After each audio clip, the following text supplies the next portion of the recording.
You might be driven by a fear of failure quite as much as a desire for success. Indeed, your conception of failure might not be too far removed from the average person's idea of success. So high have you already flown. Ultimately, we all have to decide for ourselves what constitutes failure.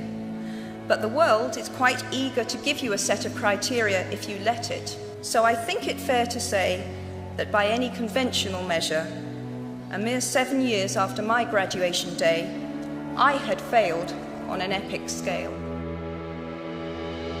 An exceptionally short-lived marriage had imploded, and I was jobless, a lone parent, and as poor as it is possible to be in modern Britain without being homeless. The fears that my parents had had for me and that I had had for myself had both come to pass. And by every usual standard, I was the biggest failure I knew. Now, I'm not going to stand here and tell you that failure is fun. That period of my life was a dark one, and I had no idea that there was going to be what the press has since represented as a kind of fairy tale resolution.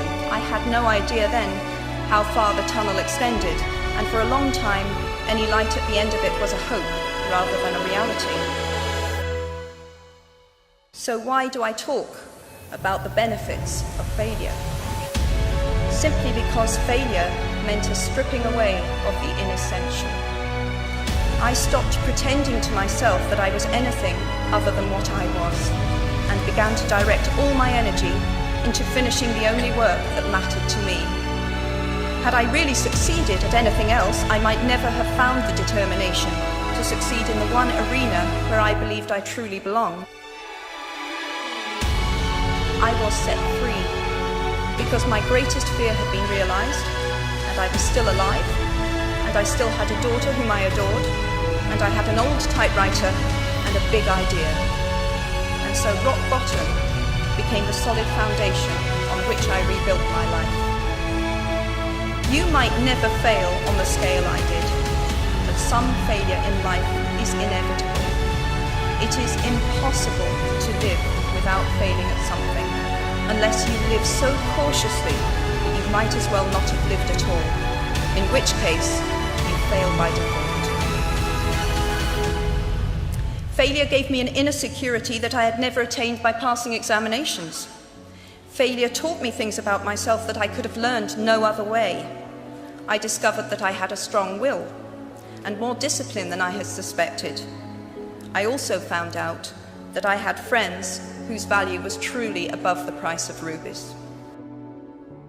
The knowledge that you have emerged wiser and stronger from setbacks means that you are, ever after, secure in your ability to survive. You will never truly know yourself or the strength of your relationships until both have been tested by adversity. Such knowledge is a true gift for all that it is painfully won, and it has been worth more than any qualification I ever earned. So given a time turner, I would tell my 21-year-old self that personal happiness lies in knowing that life is not a checklist of acquisition or achievement.